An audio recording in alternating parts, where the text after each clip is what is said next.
اللہ کا ایک بندہ تھا، وہ بازار سے گزر رہا تھا، بلکہ اس کی رحمتیں بہانے ڈھونڈتی ہیں۔ ذرا دیکھیے منظر۔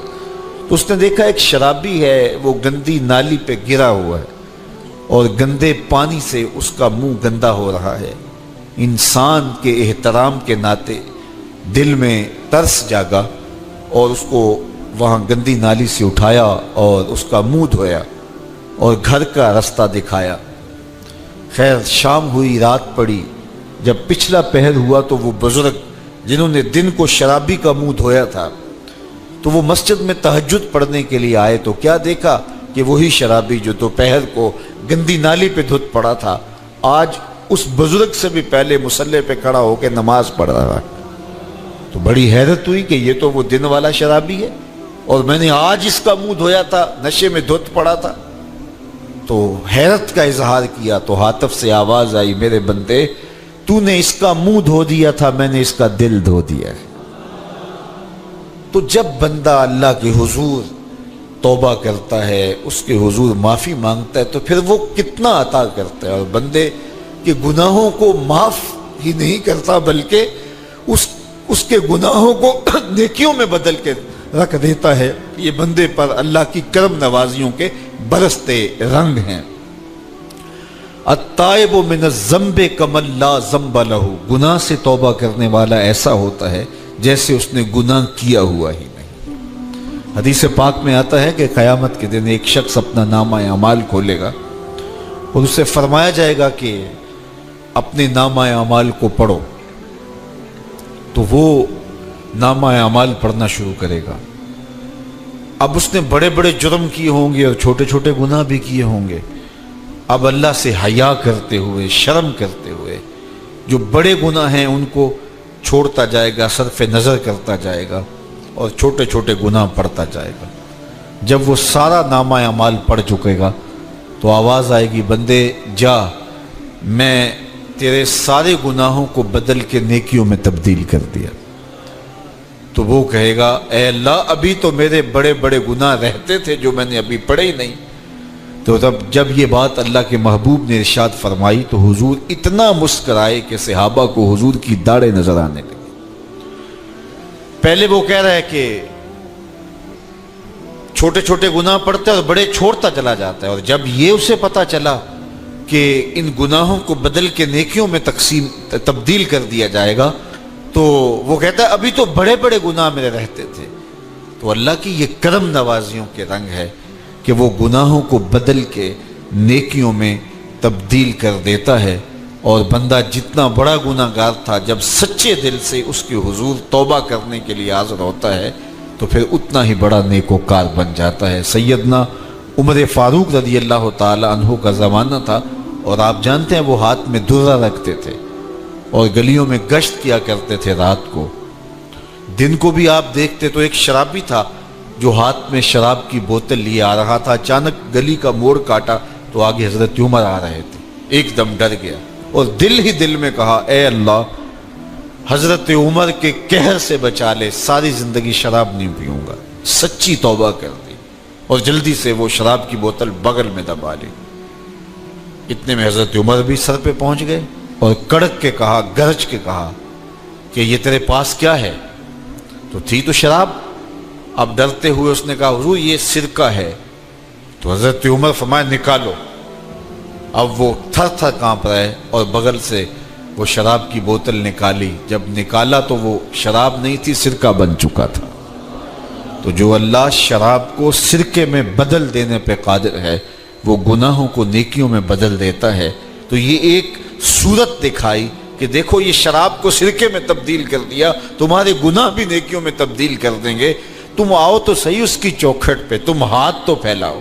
حضرت داتا گنج بخش علی حجویری علیہ رحمہ کشف المعجوب کے اندر لکھتے ہیں کہ جو فرمایا گیا کہ جس نے توبہ کی اللہ نے اس کی مغفرت کر دی، تو ایک بزرگ کا قول نقل کیا کہ جس کو اللہ نے بخشنا تھا اللہ نے اس کو توبہ کی توفیق دے دی۔ اس کو بلایا ہی اسے ہے جس نے مغفرت کرنی تھی۔ تو توبہ کی توفیق کا نصیب ہو جانا یہ اللہ کی خاص رحمتیں ہیں، اور توبہ کرنے والا اللہ کی خاص رحمتیں پاتا ہے۔ توبہ کرنے والا جب اس کے حضور حاضر ہوتا ہے تو اللہ تعالیٰ اس پہ بہت خوش ہوتا ہے۔ اللہ کے محبوب علیہ السلام نے باقاعدہ ایک مثال سے یہ حقیقت سمجھائی کہ توبہ کرنے والے کے لیے اللہ کی خوشی کا عالم کیا ہوتا ہے، اللہ کیسے خوش ہوتا ہے توبہ کرنے والے پر۔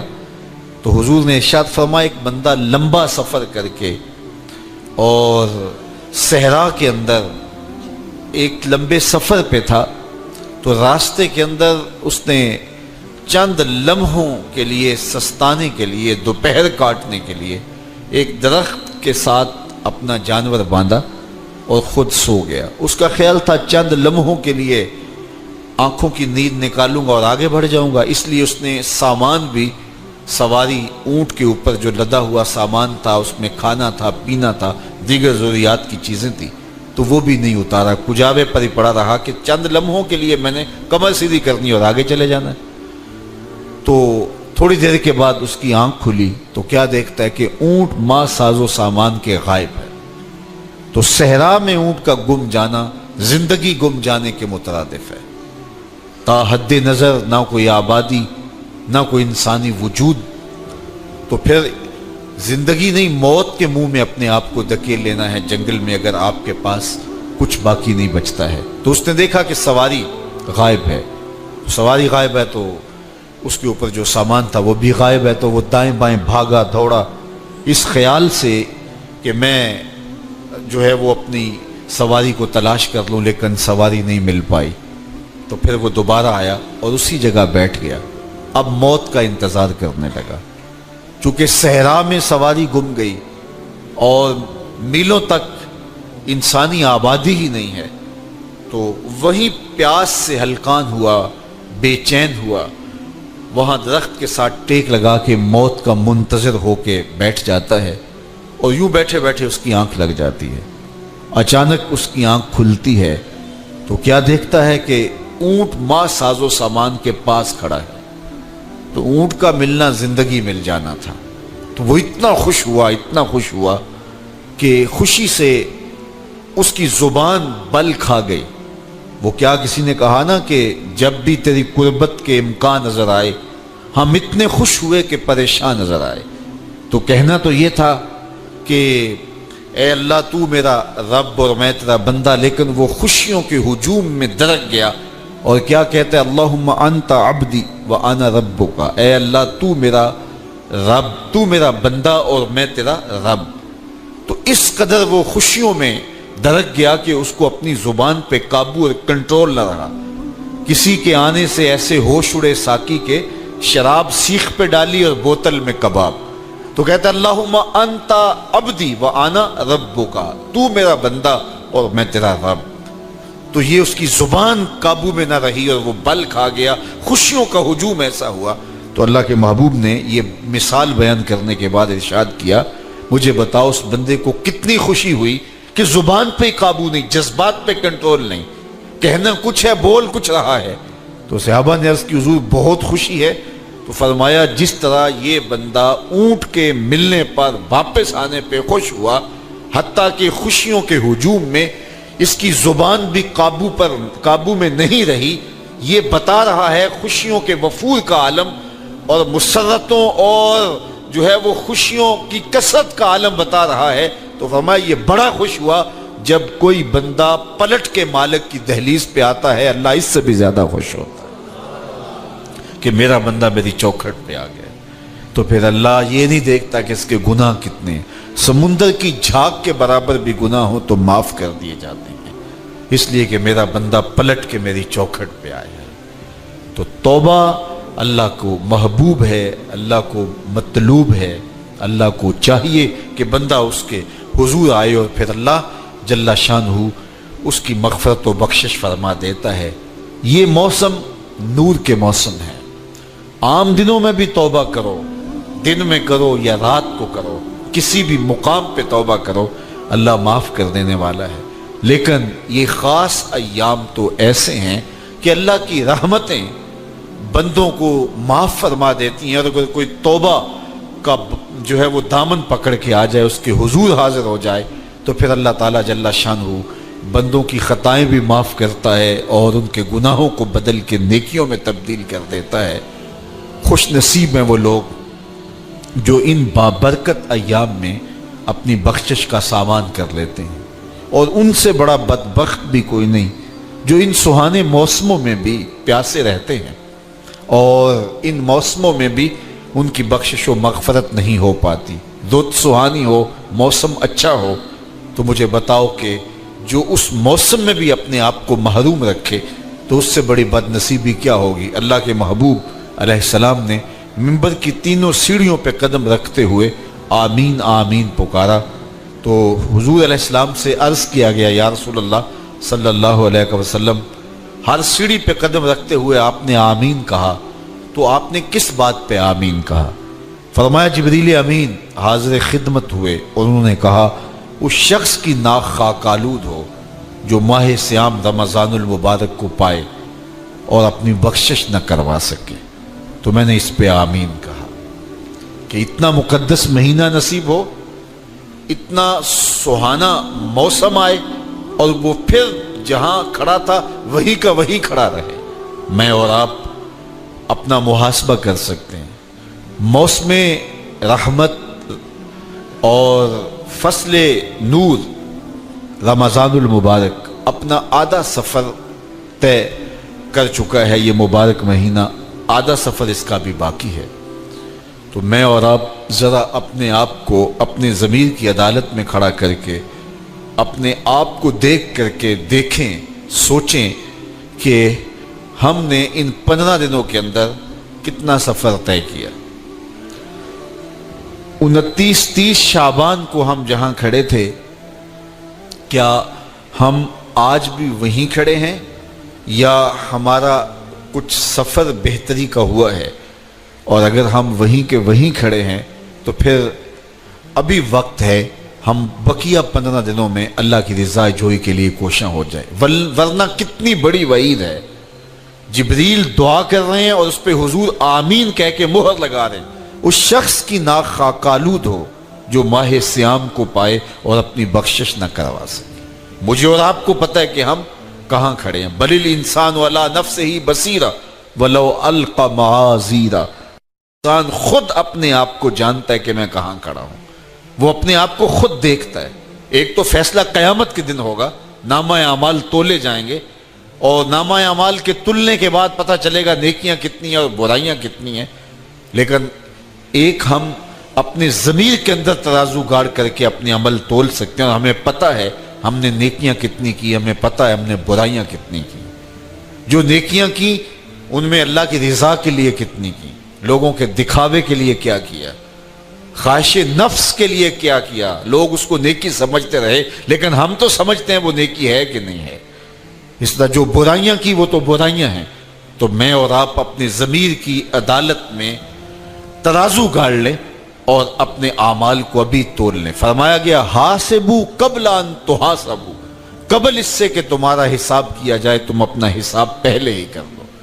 تو اپنے اندر کی ستھرائی، اپنے اندر کی پاکیزگی۔ ایک مفسر نے بڑی خوبصورت خسارے کی بات کی، وہ کہتا ہے کہ خسارہ یہ ہے کہ ایک شے کو ایک حسن دیا گیا ہے، دوسرے حسن سے اسے محروم رکھا گیا ہے، تو وہ شے کہتی ہے کہ میں خسارے ہوں۔ مثال کے طور پہ یہ پھول ہی ہیں، ان میں خوشبو ہے لیکن روشنی نہیں ہے، اندھیرے میں رکھ کے چراغاں نہیں کیا جا سکتا۔ چاند میں روشنی ہے لیکن خوشبو نہیں ہے، تو چاند کہتا ہے میں خوشبو کے خسارے میں ہوں، پھول کہیں گے میں روشنی کے خسارے میں ہوں۔ اسی طرح بلبل کہتے ہیں میری آواز میں تو جادو ہے لیکن میرے پنجوں میں زور نہیں ہے۔ شیر کہتا ہے میرے پنجوں میں تو زور ہے لیکن میں اڑنا نہیں جانتا۔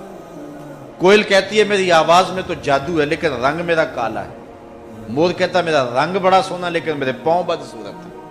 ہر شے کسی نہ کسی طرح خسارے میں۔ انسانوں کو دیکھ لیں، ایک بچے سے پوچھ لیں، وہ کہتا ہے میرے پاس بچپنے کی معصومیت تو ہے تو لیکن میرے پاس جوانی کا زور نہیں ہے۔ ایک جوان سے پوچھیں، وہ کہتا ہے میرے پاس جوانی کا بانک پن تو ہے لیکن میرے پاس بڑھاپے کے تجربے نہیں۔ ایک بوڑھے سے پوچھیں، وہ کہتا ہے میرے پاس بڑھاپے کے تجربے تو قطار اندر قطار ہیں لیکن میرے پاس اب بچپنے والی معصومیت نہیں رہی۔ وہ اپنی خوشی سے آنا، وہ اپنی خوشی سے جانا۔ اقبال نے کہا تھا جنبش زنجیر در سے لطف آتا تھا مجھے، کوئی کنڈا بھی ہلا کے چلا جاتا تو اس سے بھی بچہ لطف کشید کرتا ہے۔ آج تو نغمے نہیں نہ بہلاتے، اس وقت وہ زنجیر کا ہلنا بھی طبیعت کے اندر ایک کیفیت پیدا کر دیتا تھا۔ اپنے جل جانے کا بھی احساس نہیں تھا، جلتے ہوئے شعلوں کو چھیڑا کرتے تھے۔ اب تو ایک آنسو بھی باعث رسوائی ہے، بچپن میں جی بھر کے رویا کرتے تھے۔ آج دنیا چاند پہ پہنچنے کے لیے بے چین ہے، کیسا زمانہ تھا جب خود ہی چاند ہوا کرتے تھے۔ آج دنیا عالی نسب محال بنا کر کے بھی اتنی تسکین نہیں پاتی، لیکن کیسا زمانہ تھا کہ گلی میں کوئی ریت پھینک جاتا تو بچہ پاؤں کے اوپر ریت تھپک پھر ہولے سے پاؤں نکال لیتا، اگر وہ گھروندہ بچ جاتا تو اتنی خوشی ہوتی۔ آج کوٹھی اور محل بنا کر بھی اتنی خوشی نہیں ہوتی جو دن میں کئی مار نصیب ہوتی تھی۔ وہ کاغذ کی کشتی، وہ بارش کا پانی، وہ رنگ ہی اور تھا، زمانہ ہی اور تھا۔ تو وہ کہتا میرے پاس تجربے تو قطاروں میں ہیں، لیکن کیا کروں، میرے پاس اب بچپنے کی وہ معصومیت نہیں رہی، لہٰذا میں خسارے۔ اس طرح ہر شے کسی نہ کسی طرح خسارے۔ ایک عالم کہتا ہے کہ میرے پاس علم کا نور تو ہے لیکن میرے پاس سحری کے سجدے نہیں ہیں۔ ایک شب زندہ دار کہتا ہے میرے پاس سحری کے سجدے تو ہیں لیکن میرے پاس علم کا جمال نہیں ہے۔ ایک خوشگلو شخص کہتا ہے میرے پاس جو ہے وہ گلے کا جمال تو ہے لیکن میرے پاس تحقیق کا وہ جوہر نہیں ہے۔ اور ایک محقق کہتا ہے میرے پاس تحقیق کے آبگینے اور تحقیق کے جو ہیں وہ میدان میں میرے پاس شاہ سواری تو ہے، لیکن کیا کروں، تحقیق میرے اندر ہی ہے، میرے لہجے کے اندر وہ آواز میں وہ بانک پن نہیں ہے کہ میں اپنی بات کو لوگوں تک اچھے انداز سے پہنچا سکوں۔ تو ہر شے کسی نہ کسی طرح خسارے میں ہے۔ کسی کو کسی شے کا خسارہ، کسی کو خوشبو ہے روشنی کا خسارہ، کسی کے پاس روشنی ہے خوشبو کا خسارہ، کسی کے پاس علم ہے لیکن اس کو جو ہے وہ آواز کا خسارہ، کسی کے پاس آواز ہے لیکن اس کو علم کا خسارہ، کسی کے پاس بچپن ہے تو بڑھاپے کا خسارہ، بڑھاپا ہے تو بچپنے کا خسارہ۔ ہر شے کسی نہ کسی طرح خسارے میں ہے۔ لیکن پھر خود ہی کہتا ہے اگر تمہیں شوق ہو کوئی ایسی ذات بھی دیکھیں جس میں کوئی خسارہ نہ ہو، حسن کی ساری شوخیاں، جمال کے سارے کرینے اگر ایک پیکر میں دیکھنے کا شوق آ جائے تو کہتا آؤ مدینے کی گلی میں آ جاؤ۔ رب نے ایک محمد ایسا بنایا ہے جس میں کوئی شے چھوڑی نہیں، سارے حسن اکٹھے کر دیے۔ حسن یوسف دم عیسیٰ ید بیضا داری، ہما دارند آنچ خوباں تو تنہا داری۔ تم نے پھوٹتے ہوئے جھرنوں کا حسن دیکھا ہوگا، تم نے بہتی ہوئی ندیوں کا جمال کشید کیا ہوگا، تم نے پربتوں پر اگے ہوئے جو ہے وہ درختوں کا لطف اٹھایا ہوگا، تم نے ساون کے موسموں میں سرمئی بادلوں کا مزہ لیا ہوگا، برستی برکھا کا لطف بھی اٹھایا ہوگا، تم نے جو ہے وہ مرغزاروں، لالا زاروں، کوساروں، جوئے باروں کا لطف بھی اٹھایا ہوگا۔ لیکن یہ سارے حسن ایک پیکر میں دیکھنے کا شوق ہو تو اللہ تعالیٰ فرماتا ہے میں نے اس کے لیے ایک ہی ذات بنا دی۔ حسن کائنات کو اگر اکٹھا کیا جائے تو مجموعے کا نام محمد عربی صلی اللہ علیہ وسلم۔ تو ہر شے خسارے میں ہے الا الذین آمنوا وعملوا الصالحات وتواصوا بالحق وتواصوا بالصبر۔ اب ہر خسارے میں، خسارے سے بچے گا کون؟ جس کے پاس چار دولتیں، الا الذین آمنوا وعملوا الصالحات وتواصوا بالحق وتواصوا بالصبر۔ پہلی چیز ایمان ہے جس کے پاس، کیونکہ ایمان سب سے بڑی متاع ہے۔ ایک شخص کے پاس دنیا کی ہر دولت موجود ہے، ہر آسودگی موجود ہے، جو خواہش کرتا ہے پوری ہوتی ہے، لیکن اس کے پاس دولت نہیں ہے، وہ کوڑی کا شخص نہیں ہے۔ ایک شخص کے پاس جھونپڑی ہے، رہنے کے لیے مکان بھی نہیں ہے، لیکن اس کی حالت یہ ہے کہ سینہ ایمان سے جگمگا رہا ہے، تو وہ خوش نصیب ہے زمانے کا۔ سب سے بڑی دولت اس دنیا پہ کمایا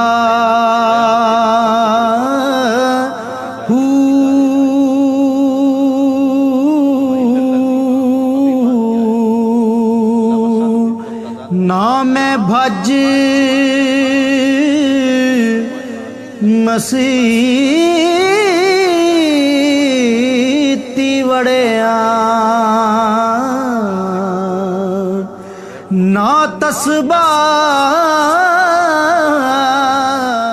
جاننے کو چڑیا بھی جانتے یہ پھول کھلا ہے، لیکن رقص بسمل کے تماشے تو بلبل ہی کرتی ہے۔ تو ایمان جاننے کا نام نہیں ہے، ایمان